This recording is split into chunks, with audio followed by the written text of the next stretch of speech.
Hey, hello, my friend. I pray that this finds you well from whenever and wherever you are tuning in.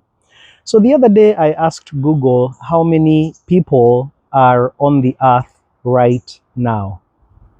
8.2 billion. A whopping 8.2 billion human beings breathing and walking the earth right now.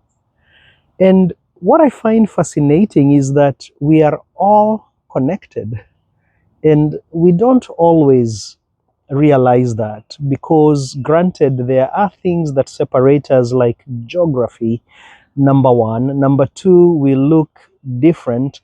Our experiences, our expressions, our values, our beliefs might differ, but we are more connected than we often acknowledge. For example, think about it. No matter where you are in the world, you see the same sun. You and I look at the same sun. Take a deep breath. We all breathe the same oxygen. We are all affected by the same physical laws. You don't get a different gravity because you are in South Africa, Cape Town, and I am in Kansas City. Think about our bodies. Our bodies are the same. Our organs and organ system function the same. You don't get a different heart, and your blood does not pump differently because you are white and I am black. Think about our consciousness. Our mind and awareness and consciousness works the same way. We all have capacity for joy, for peace, for love, but on the flip side, we also all have capacity for pain and sadness. And you know what one of the greatest equalizers in this world is? Pain. Pain does not matter that you are white and I am black, that you are Democrat and I am Republican, that you are gay, that you are straight. It knocks on all our doors the same way. We all get sick. We all feel sad. We all have broken relationships. We all suffer. Pain is the greatest equalizer. But listen, my friend, we look for similarity in the wrong ways by thinking that there are people who are like us and others who are not like us. And we use external criteria like we are Christians or we are black or we are Republicans. But if you really want to find similarity, go skin deep, go beyond. We all have the same breath. We may have different mothers, but we have the same father.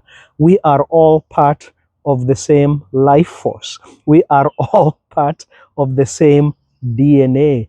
We are all created in the image of God. The image of God in you is not any different from the image of God in me. No matter what external differences we allow to separate us.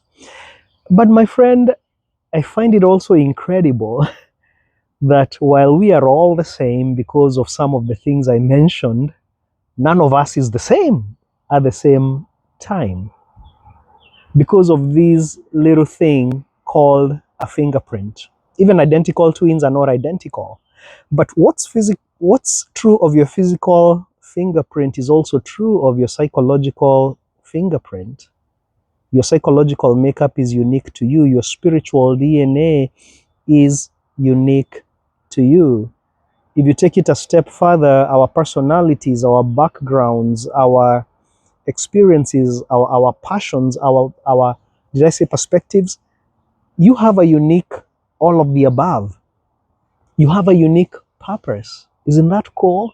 That if we were pieces of a jigsaw puzzle, you are the only jigsaw puzzle that is shaped like you and that can plug in the gap in God's purpose like you. We are all unique.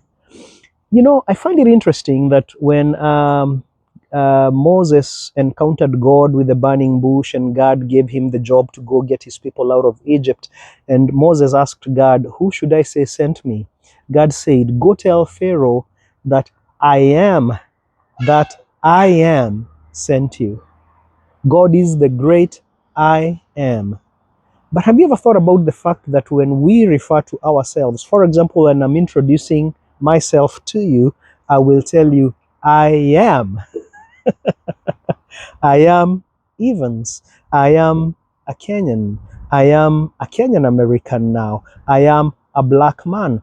I am a speaker. Whether we are using titles, I am a doctor. I am. We use the same term that God uses because we are part of the same image. We are part of the same consciousness. He is the great I am, and each one of us is a unique expression of that great I am.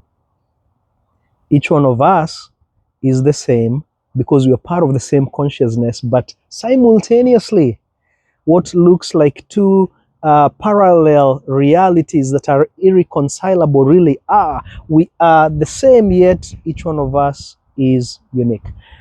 So, my friend, let me ask you this question. The Beatles have this famous song, Imagine If. And the whole concept of the song is imagine if the world was not divided on the basis of race and on the basis of religion and on all the other criterias that we use to separate it. Martin Luther King said, imagine if each one of us could be judged not by the color of our skin, but by the content of our character. But allow me maybe to add and say, imagine if each one of us would be treated according to the content of our being. And when you and I dig through all the superficial layers that divide us, the content of our being is the same breath, the same DNA, the same Spirit of God. We are all children of God. We are all brothers and sisters. What if everybody you met treated you not according to your status, not according to your race, not according to whatever, but treated you according to the image of God in you? And what if everybody saw what makes you different, not as a difference to divide us, but as a uniqueness that makes you also special, right? When all the unique expressions of the great I am come together, then the fullness of God's glory is revealed. What if everybody treated you that way? Well, my friend, listen, here is what I've come to just appreciate. I cannot control your behavior any more than you can control mine. And while it would be nice if you treated me in such a way, at the end of the day, I can only be responsible and I can only take responsibility for my own behavior. So, what if we stopped expecting and demanding that others treat us like the children of God we are, and we instead say, because I can only control me, I demand it of myself to not only treat others, but to treat myself as the child of God that I am, and treat others as the child of God that they are.